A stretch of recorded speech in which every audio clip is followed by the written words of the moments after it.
નમસ્કાર મિત્રો કડદાની ભૂલનું પુનરાવર્તન શું ગુજરાતમાં કડદા આંદોલનની ભૂલનું પુનરાવર્તન થઈ રહ્યું છે? ખેડૂતો માટે આમ આદમી પાર્ટી કોંગ્રેસ ગઠબંધન કેમ ન કરી શકે? 2024 લોકસભા ચૂંટણીમાં ગઠબંધન થઈ શકે તો ખેડૂતોને ન્યાય અપાવવા માટે વિપક્ષ એક કેમ ન થઈ શકે? શું સરકારનો પરસેવો પડી શકે છે? સરકાર ઝૂકી શકે છે? કંપની રાજ ખતમ થઈ શકે છે જો આમ આદમી પાર્ટી કોંગ્રેસ સાથે મળી લડત ચલાવે, એક મંચ પર આવે, ભાષણો આપે? વિસ્તારથી વાત કરું તો ગુજરાતમાં થોડા સમય પહેલા થયેલું કડદા આંદોલન અને આજની તારીખે ચાલી રહેલું વીજપોલ આંદોલન, બંનેમાં ખેડૂતો પરેશાન. બંનેમાં તમે જાઓ ગ્રાઉન્ડ પર, લોકોને મળો તો તમને ખબર પડશે કે ખૂબ જ નારાજગી સરકાર પ્રત્યે, કંપની પ્રત્યે. આમ છતાં પણ જે પ્રકારનો પડઘો પડવો જોઈએ, ખેડૂતોને ન્યાય મળવો જોઈએ, તે નથી મળતો. પહેલા આપણે વાત કરી લઈએ કડદા આંદોલનની, ત્યારબાદ વાત કરીએ આપણે વીજપોલ આંદોલનની અને ત્યારબાદ વાત કરીએ આપણે ગઠબંધનની વર્તમાન પરિસ્થિતિની, અવરોધની, ફાયદાની, નુકસાનની. આ તમામ કડદા આંદોલન ઓક્ટોબર 2025માં 7-8 તારીખ બાજુ એક બોટાદ એપીએમસી નો વિડીયો વાયરલ થાય છે અને આ વિડીયોમાં કડદો કરવામાં આવે, એટલે કે પહેલા ભાવ નક્કી કરી દેવામાં આવે અને ત્યારબાદ આમાં ભેજ છે, હવા છે તેવું કરીને તમારા જે ભાવ છે તે ઓછો આપવામાં આવે. આ સાથે જે કપાસ હોય તેને જીનમાં ઠાલવવા જવાનો આ સહિત વિરોધ કરવામાં આવ્યો. રાજુ કરપડાએ કહ્યું કે 10 ઓક્ટોબરે હું ત્યાં આવી રહ્યો છું. 10 ઓક્ટોબરે તેઓ બોટાદ માર્કેટિંગ યાર્ડ પહોંચે છે, ધરણા કરે છે, તેમની અટકાયત કરવામાં આવે છે. 12 ઓક્ટોબરે હળદડમાં મહાપંચાયત મળે છે, જે બાદ પોલીસ ખેડૂતોને ઘરમાં જઈને મારે છે અને ત્યાંથી રાજુ કરપડા ફરાર થાય છે. પ્રવીણ રામને ત્યાંથી નીકળી જાય છે. રમેશ મેર સહિતના આગેવાનો પકડાય છે અને તેઓ ત્યાંથી ભાગતા નથી. 16 ઓક્ટોબરે પ્રવીણ રામ, રાજુ કરપડા આમ આદમી પાર્ટી કાર્યાલયે હાજર થાય છે. પોલીસ તેમને પકડે છે અને ત્યારબાદ અઢળક દિવસ સુધી જેલમાં રહેવાના આવે છે. જોકે રાજુ કરપડા જેલથી બહાર આવ્યા બાદ ભારતીય જનતા પાર્ટીમાં જોડાઈ જાય છે. તેઓ ભારતીય જનતા પાર્ટીમાં જોડાયા એમનો પ્રશ્ન છે. ખેડૂતો મુદ્દે તેઓ બોલ્યા, ભારતીય જનતા પાર્ટીને ગાળો આપી, ભારતીય જનતા પાર્ટી વિશે કીધું, ભારતીય જનતા પાર્ટીમાં આ પરિસ્થિતિ સર્જાય તો જ જોડાવ, એવું બધું કહ્યું. તેમણે ભાષણો ખૂબ આપ્યા, પરંતુ અંતે તેઓ પણ ભાજપમાં જોડાઈ ગયા. ખેર, એ વાત ભૂતકાળમાં ખૂબ કરી છે, ઘણા પત્રકારોએ કરી છે. વાત એ છે કે આ કડદા આંદોલનમાં આમ આદમી પાર્ટીના નેતાઓ એક તરફ વિરોધ કરી રહ્યા હતા અને કોંગ્રેસના નેતાઓ એક તરફ વિરોધ કરી રહ્યા હતા. બંનેની સભાઓ અલગ અલગ હતી, પણ બંનેનો મુદ્દો એક જ હતો કે કડદામાં ખેડૂતોને ન્યાય મળે.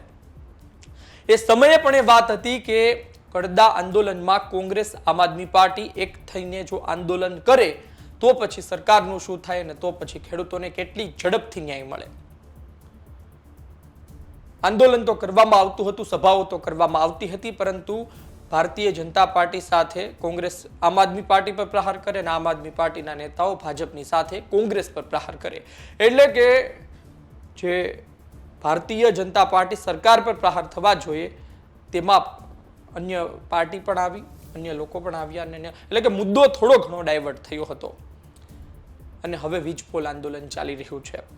ખેડૂતોના ખેતરમાં વીજપોલ નાખવામાં આવી રહ્યા છે, અઢળક જગ્યાએ કામ ચાલુ છે, વિરોધ કરવામાં આવી રહ્યો છે. આમ છતાં પણ કામ બંધ નથી થતું. ખેતર ખેડૂતનું, ખેતી ખેડૂતની, મહેનત ખેડૂતની, પરંતુ વીજપોલ કંપનીના અને પૈસા કંપનીના. પૂરતું વળતર માંગવામાં આવે, વળતર નથી આપવામાં આવતું, આંદોલન કરવામાં આવે એટલો ફરક નથી પડતો અને અઢળક જગ્યાએ હજુ તો આવવાના છે આ વીજપોલ. અઢળક જગ્યાએ કામ ચાલુ થઈ ચૂક્યું છે. તમારા ખેતરમાં તમારું ન ચાલે તો પછી શું કામનું? તમારા ખેતરમાંથી તમને હાંકી કાઢવામાં આવે, તમારા ખેતરમાં ક્યારે પણ પરવાનગી વગર અંદર પ્રવેશી એમનું કામ શરૂ કરી દેવામાં આવે. આ તે કેવું શાસન ચાલી રહ્યું છે? આ બાબતે કોંગ્રેસના નેતાઓ એક્ટિવ થાય છે. લાલજીભાઈ દેસાઈ હોય, પાલભાઈ આંબલિયા હોય, નૌશાદભાઈ સોલંકી હોય, આ તમામ એક થાય છે. સુરેન્દ્રનગરમાં આવેદન આપવામાં આવે છે. સુરેન્દ્રનગરમાં એક રેલીનું આયોજન પણ કરવામાં આવે છે અને 15 તારીખ, આવનારી 15 તારીખે કહેવામાં આવે છે કે ગાંધીનગર જઈશું અને ત્યાં ખેડૂતોનો રેલો આવશે. ત્યાં ખેડૂતો પહોંચશે, સરકારનો પરસેવો છૂટશે.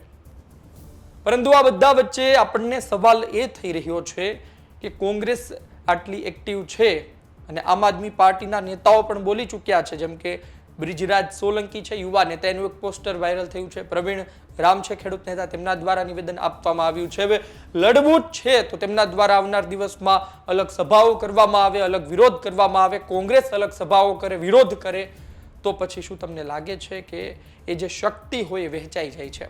એટલે કે ચૂંટણીમાં જે રીતે વિરોધી મતો ફંટાઈ ગયા એ જ પ્રકારે વિરોધી માહોલ પણ ફંટાઈ જાય અને અંતે સરકારને જે નુકસાન થવું જોઈએ, અંતે ખેડૂતોને જે ન્યાય મળવો જોઈએ તેમાં ખૂબ સમય લાગે. કદાચ ન્યાય મળે પરંતુ એ સમય વધુ લાગે અથવા તો ન્યાય ન મળે. કોંગ્રેસ અને આમ આદમી પાર્ટીના નેતાઓ શું વિચારતા હોય તેમની પ્રતિક્રિયા પણ આપણે આવનારા વિડીયોમાં લઈશું, પરંતુ વાત એ છે કે કદાચ તેમના મનમાં એવો, કોંગ્રેસના મનમાં તે હોય કે આપણે જૂની પાર્ટી છીએ, વર્ષો જૂની પાર્ટી છીએ, આપણે આમ આદમી પાર્ટીની શું જરૂર? આપણી પાસે ખેડૂતો છે, ગામડામાં આજની તારીખે આપણી વોટ બેંક છે. આમ આદમી પાર્ટી વિચારતી હોય કે ભારતીય જનતા પાર્ટી સામે આપણે મજબૂત છીએ, કોંગ્રેસ આમ પણ ધીમે ધીમે ખતમ થઈ રહી છે અને આપણે શું કામ પહેલ કરીએ, એ આપણને બોલાવે તો પછી આપણે વિચારશું. એટલે કે વાત એક ઈગોની પણ આવે, વાત વર્ચસ્વની પણ આવે અને કોંગ્રેસ આમાં આમ આદમી પાર્ટીના નેતાઓને જોડે, આમ આદમી પાર્ટીને જોડે તો એમનું પણ થોડું ઘણું કદ મજબૂત થાય. જે રીતે કડદા આંદોલનમાં આમ આદમી પાર્ટીએ મોટું મન રાખી કોંગ્રેસને આમંત્રણ આપ્યું અને કોંગ્રેસે પણ બીજું બધું વિચાર્યા વગર જોડાઈ ગયા હોય તો પછી બંનેને ફાયદો થાય, એટલે કે બંનેનું કદ વધે. એટલા માટે આની પાછળ ઘણા વિચારો ચાલી રહ્યા છે. 2024 લોકસભા ચૂંટણીમાં આપણે જોયું કે ગઠબંધન કરવામાં આવ્યું, આમ આદમી પાર્ટી કોંગ્રેસ સાથે મળીને લડે છે. બેશક તર્ક હશે કે તો ઉપરથી આદેશ હોય ને તે મુજબ પ્રદેશની ટીમ કામ કરે, પ્રદેશનું સંગઠન કામ કરે, પરંતુ ખેડૂતના મુદ્દે શું એ પ્રકારનો આદેશ ન છૂટી શકે કે તમે સાથે મળીને લડો?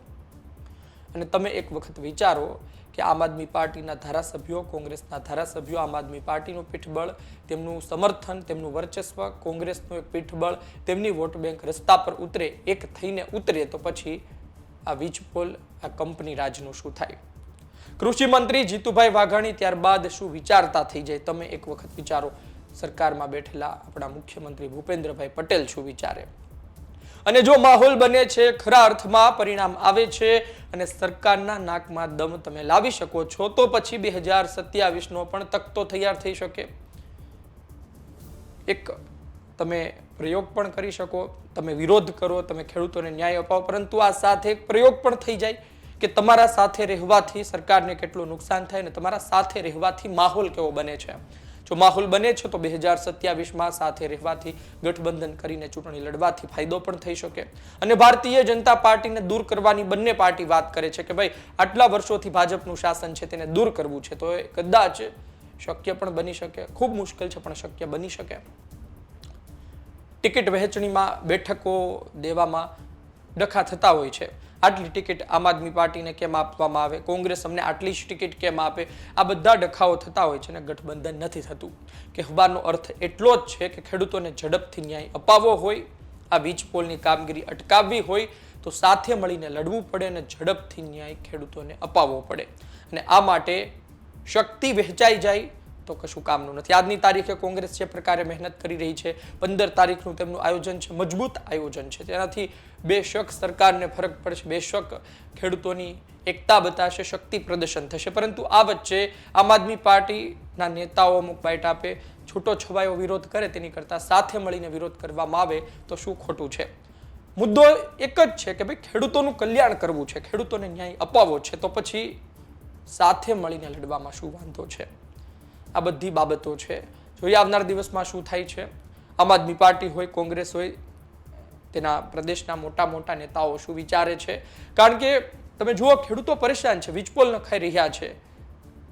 હમણાં એક વિડીયો સામે આવ્યો હતો જેમાં લાલજીભાઈ દેસાઈ કહે છે કે કલેક્ટરને તમે પણ પૂછજો. સામે જવાબ આપવામાં આવે છે કે કલેક્ટર તમારું નથી માનતા, તો તમારું નથી સાંભળતા, તો અમારું શું સાંભળશે? એટલે કે ખેડૂતોની દયનીય પરિસ્થિતિ છે.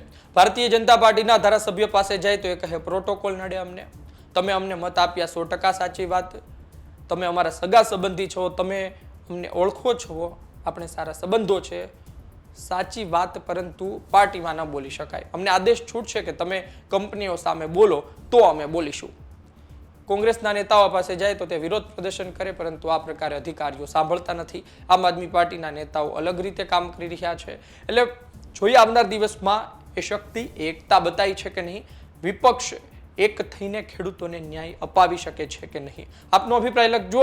આ ફક્ત એક વિચાર છે, પરંતુ આ વિચાર પાછળ જો કોંગ્રેસ, આમ આદમી પાર્ટી કામ કરી પરિણામ લાવી શકે છે. આપ શું વિચારો છો? કારણ કે ઘણી વખત ઘણા લોકોના એ પણ મંતવ્ય હોય કે ખૂબ અલગ અલગ વિરોધ થાય તો પણ સરકાર પર પ્રેશર આવે. એ પણ વાત સાચી છે, પરંતુ મોટી પાર્ટીઓ એક થઈ પ્રચંડ વિરોધ કરે તો તમારું માનવું છે કે સરકાર બેકફૂટ પર આવે, કંપની રાજ ખતમ થઈ શકે? આપનો અભિપ્રાય કોમેન્ટ બોક્સમાં લખજો મિત્રો. ધન્યવાદ.